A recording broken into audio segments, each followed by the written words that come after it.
Welcome back, everybody, to Woo-hoo! Roll With the Troll. Hey, today I've got a very special treat for the audience and also here for the voice of reason. Yes, indeed. Check it out. I want to fill you in. Did you ever know what the original script was looking like for Karate Kid Part 3? I've heard rumors. Yeah. So I'm going to tell you about the original script. Yeah. Then I'm going to tell you about the revised original script. Mm-hmm. And then I'm going to tell you about some other goofy shit that happened. So I'm just going to fill you in on the Karate Kid 3 production woes. Doesn't I that love sound it. like fun? Yeah. All right. First of all, everybody, look, you like the channel. Click like, subscribe, click the bell, do the whole thing.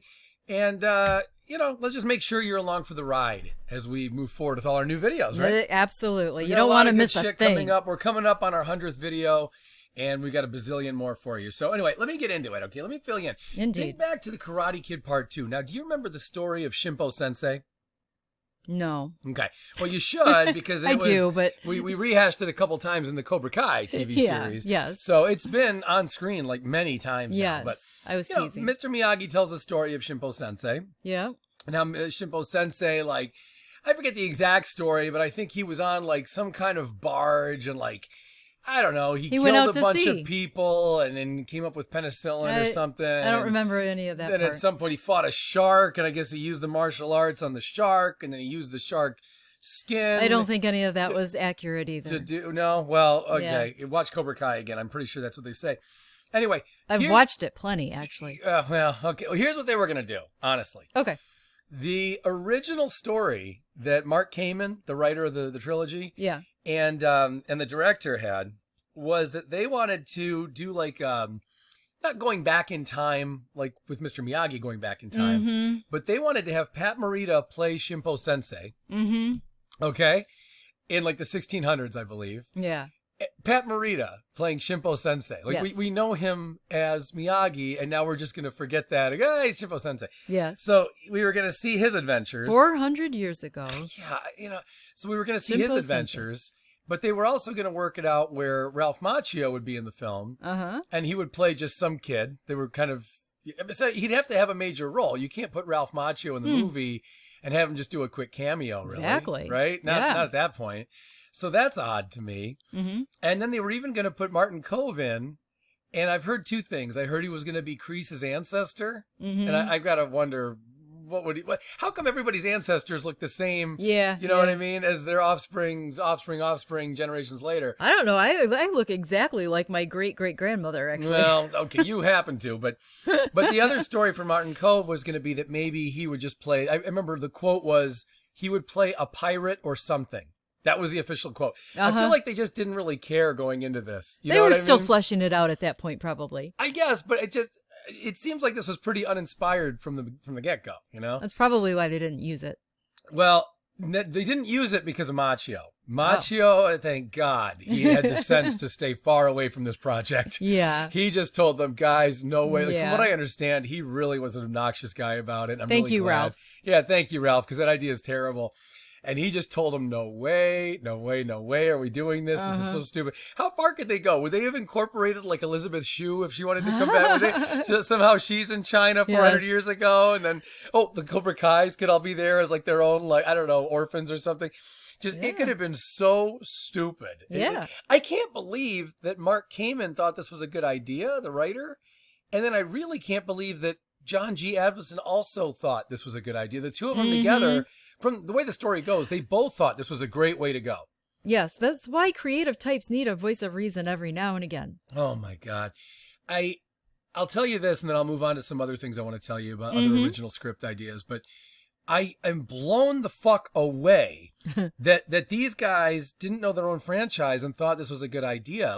It essentially would have been a prequel before we really had prequels. There weren't really prequels back then. Good point. And again, it's just obnoxious because you're using the same actors. So how can you take that? So would you have been able to take a story like that seriously? No, it would have felt so spoofy and campy. Yeah. It would have been it would have felt like a comedy to me. To me too. It just sounds so ridiculous. And I know the series has comedic moments, but you don't think of it as a comedy, and that would have just come off as so comedic. I'll tell you the problem. Mark Kamen is a big karate guy in real life. Yeah. Or at least he was. He really loves karate, and I think he really wanted the Karate Kid series to be more of a love letter to the art of martial arts, right? Yep. And I don't think he understands, like, the public doesn't really give a fuck about karate's history so much. Like, when we heard Mr. Miyagi talk about Shrimpo Sensei, Shrimpo Shimpo, I think. Shrimpo Sensei, Shrimp Sensei. It All right, wasn't we heard him shrimp. talk. He discovered a lot of shrimp. We didn't really go, oh my God, I need to see a movie of this now. You know what I mean? It was a nice history, and that's it. The tale was enough. Yeah, that's fine. So anyway, what a terrible idea. I can't believe it got that far into... Were they actually set? Can you imagine the look on Macchio's face? No. Ralph Macchio's so grounded. Actually, I can't. I think we see it many times. Well, that's true. That's a good point. I just imagine that Ralph Macchio, when they sat him down and they said, Ralph, we got an idea here we really think you're going to love. And he goes, all right, guys, I don't really want to do a third film, but I'm on contract, so go ahead. What is it? Ralph, you're going to love this. I'm telling you. You're not going to be begrudgingly going into this like that second film. Second film made $115 million, all right? Just go ahead. Just tell me what's going on. What am I doing in the third film? All right. You're not playing Daniel LaRusso anymore. I'm sorry. Come again. What?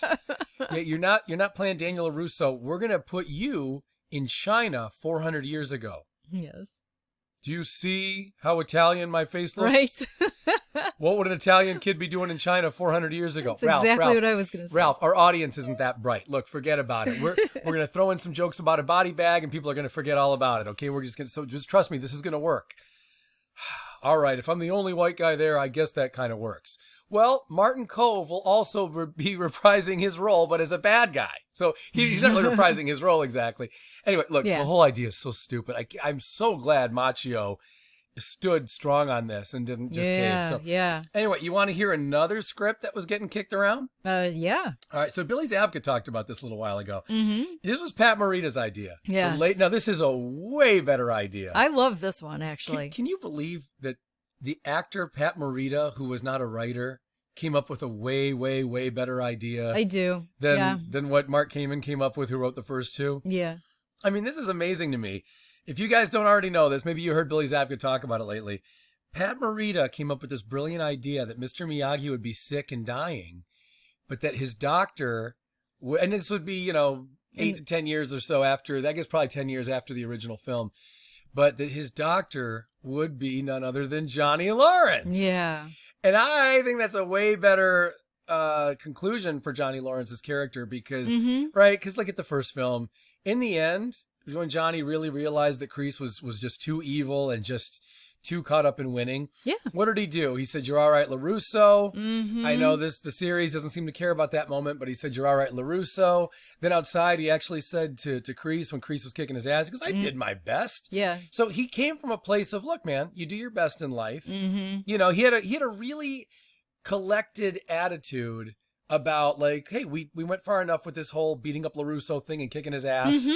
We fucked him up a few times in the film. That's enough. We're moving on now, right? Yeah. And yet, to me, that makes more sense that he would have gone on and had a nice career and been a doctor or something. Yeah, that's always been one of my only real criticisms of Cobra Kai is that I really didn't think that this is where that character would have ended up because there wasn't anything to suggest that he would have, that he was not intelligent or hardworking or anything like that. So. Might be another story. I'll tell you quickly on that note before we move on to some other script idea things here. But I will just top that off by saying the only thing is there's kind of some foreshadowing at the beginning of the first Karate Kid because he says, ex-degenerate man, this is my year. Yeah. So if you think about it that way, I can see where the writers were coming from. They were thinking this was his year to fix his degenerate stat. He was a degenerate, right? Gotcha. In his own words. And that now, instead of winning the tournament again, getting back with Allie, doing well in school, LaRusso showed up, fucked his whole world up, took his girl, took his trophy, destroyed his whole karate dojo. I mean, everything. Johnny's life fell apart in those next 3 months. Yes. So from that perspective, I do imagine that he would fall back into being. I can see it either way. Yep. Yep. That's legit. Yeah. Both ways work to me. But I do love this story idea from Pat Morita. I don't think you could come up with a better sequel that's more original and that goes back to the first film. Because I think bringing Johnny back, William Zabka back, was a brilliant idea. Yeah, I would have loved it. But you need to do it in a way that it's workable. And that, to me, that's a brilliant idea. I can't believe the studio was not interested in that. The studio actually passed on it. Wow. But again, John G. Avildsen was on board with this Shimpo Sensei idea 400 years with ago. a bunch of white people in China. Oh my Lord, what a stupid fucking idea. It is one of the worst ideas I've ever heard. Yeah. I can't believe this is the guy who gave us the Karate Kid. And then he thought to do this. Yep. Live long enough to see yourself become the villain, right? Yeah. All right, here's a couple other little things. While we're talking about original script ideas and other things, let me just talk about a couple things that were going on in this script that we got. Mm-hmm. So a lot of you probably know that Terry Silver was not going to be in the movie. There was no... Right. Terry Silver, who was probably the only saving grace for most people in this movie. Yeah. The only thing the critics liked was him. Mm-hmm. They thought everybody else was terrible. They didn't even like Mr. Miyagi at the time. They were saying he wasn't played as heartfelt, which I think is unfair, but whatever. A lot of the critics really were just, they hated this movie. Yeah. And it didn't make any money either. Like, the second film actually made more than the first film. I believe it. It really did. It actually made more money than the first film by a good margin, too. 2 is my favorite of the 3. Yeah, we rank them. We rank them, guys. So go see that video. I'll link to our ranking video. We rank all the current 4 seasons of Cobra Kai and all 4 Karate Kid films. But anyway, so you know how we feel about that movie. But yet, somehow when it came to a third film, like, nobody went to go see it. I mean, I was there, but nobody else really went. Mm-hmm. And the few people who were did not like it. Anyway, but here's what was going on with the third film. So they really wanted Kreese to actually be the one to train Daniel and beat him up and torture him and all that. So imagine how different the film would have been if there was no subterfuge and no Terry Silver character. And instead, if Daniel actually shakes hands with Kreese and says, okay, you'll train me for the tournament.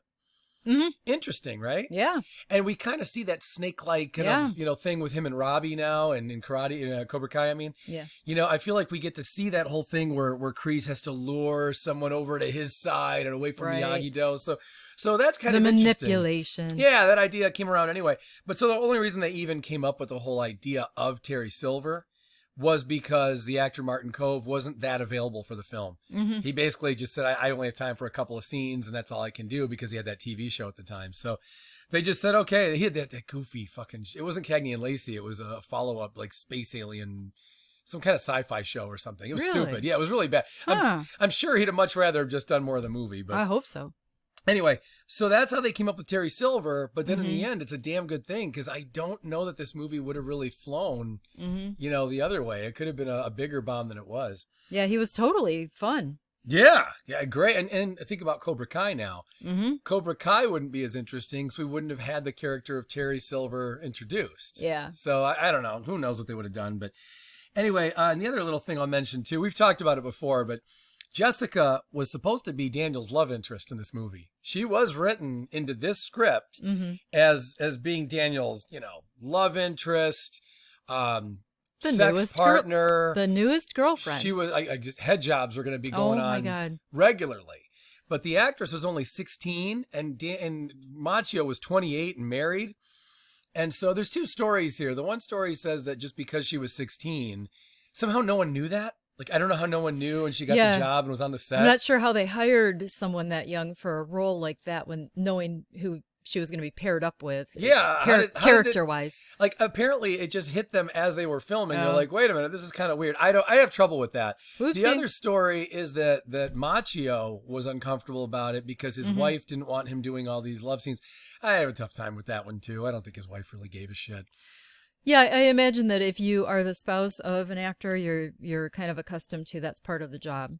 He can hold hands and run around Okinawa with Kumiko, and he can, I don't know. It seems odd. Yeah. The last thing I'll say, since we're talking about scripts and script changes, Sean Kanan, most people know this, Sean Kanan was almost recast. Mm. He had that scene, there was one scene in particular where he had to keep falling on his abdomen. Uh-huh. And I guess they took it like more than 20 times. They kept retaking it, and it finally tore up his abdominal wall. Mm-hmm. And he was really he could have died. He was in serious bad shape. Yeah, so most people already know that whole story, but one of our favorite villains ever, right? Sean Kanan, in addition to Terry Silver and Kreese. Sean Kanan was almost recast. We almost ended up with somebody else. I know everyone always says this, like, oh, you could never recast him, but really, he was great as a villain. Yeah. The way he got the job, by the way, was, We don't have time for it. Another video. All right, guys, listen. Like, subscribe, comment. Let us know your thoughts about Karate Kid Part 3 and Cobra Please Kai. and thank you. Thank you all for supporting the channel. We'll be back tomorrow. Bye.